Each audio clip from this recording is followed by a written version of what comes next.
So on the Cowbridge Kitchen today, we are going to go back to the chip shop. I'm going to make an authentic British chip shop fruity curry sauce. Can't go wrong. You need a few ingredients for this, okay? But get this right and you can drink this stuff. You could drink it by the pint. I've got a pan on the stove, got some ingredients. Let me show you how to make this beautiful fruity chip shop curry sauce. Okay, so on the stove we've got our pan, and what we're going to need to do is we're going to add 25 millilitres of olive oil into that pan, and we're also going to add 25 grams of salted butter. Okay, I'm going to guess this, but that's about 25 grams. I'm going to get the heat up on that and get that melted. Okay, so while our oil and butter is melting away here, we've got one apple, okay, that I've chopped up into really small little pieces. We're going to need to put that into the oil. I've also got myself one onion, which I've also diced up into little pieces. We're going to add 1 teaspoon of lazy garlic to this onion, and I'm going to get both of these in that oil and get them cooking. There we are. So 1 teaspoon of garlic into the onions. Onions straight into the pan. Get them mixed in, and I'm going to throw our apple straight into the onions. Get that all mixed in.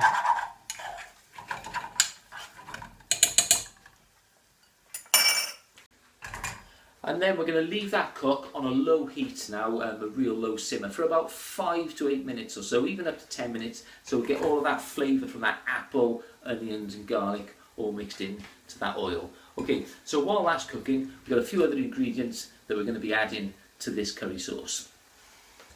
Okay, so we've got 50 grams here of sultanas. So plain old sultanas, 50 grams of them, we're going to need them. I've also got myself 10 grams of soft brown sugar, 1 chicken stock cube, and some hot curry powder. Okay, with the curry powder, that can go straight into those onions now. They've been cooking for a little while, and we're going to want around about 10 grams of curry powder, which is about 4 teaspoons of this stuff into those onions. So there we are, 4 decent sized teaspoons. 1, 2, 3, 4. We'll get them all mixed in, and we'll get all of those onions and apples all coated in that curry powder.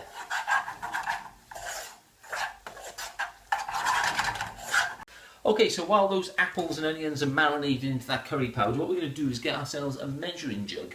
We want 300 millilitres of boiling water into this jug.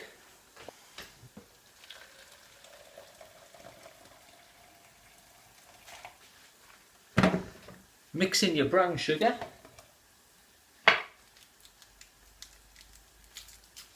And your chicken stock cube.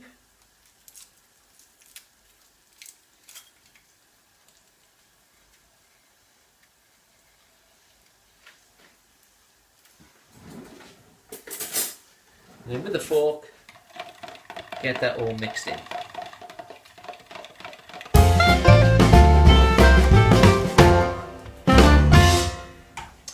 Okay, so back at the stove now, our apples, onions and curry powder have been cooking for about 8 minutes or so. What we're going to do is we're going to add 3 teaspoons, level teaspoons of plain flour into this. 1, 2 and 3. That's going to just help to thicken the sauce up when we add our liquid.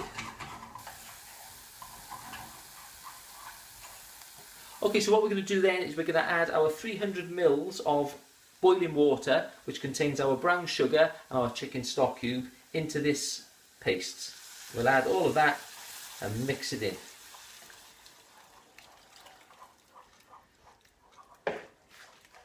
Get that heat up on there now. Get that up to the boil.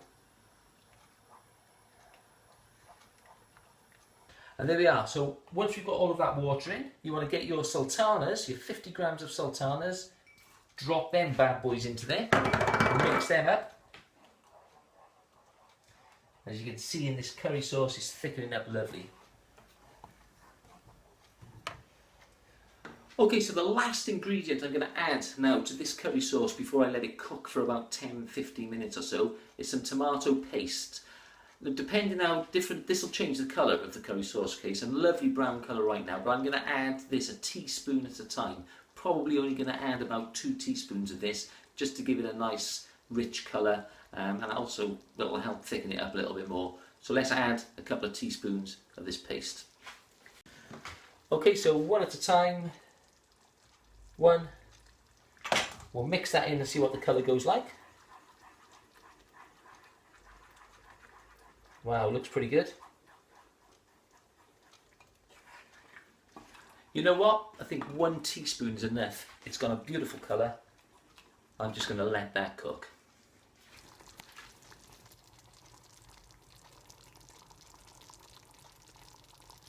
And there we are. So our curry sauce has been cooking over here now on the stove for about 5 to 10 minutes, okay? Just to let all of that flavour from the fruit, so the apples, the sultanas, the sugar and everything, let that all get into that sauce, okay? I've just tasted it. Tastes pretty beautiful.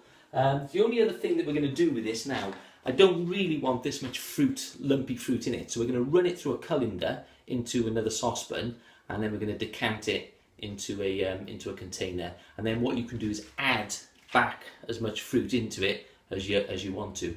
Okay, let's get this decanted. There we are. So we'll get our curry sauce into this colander, which is on top of another pan.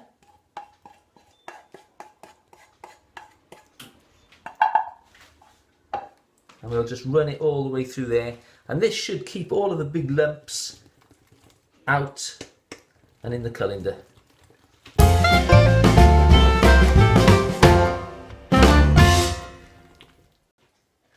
And that's how you make an authentic fruity chip shop curry sauce. Or we need some chips.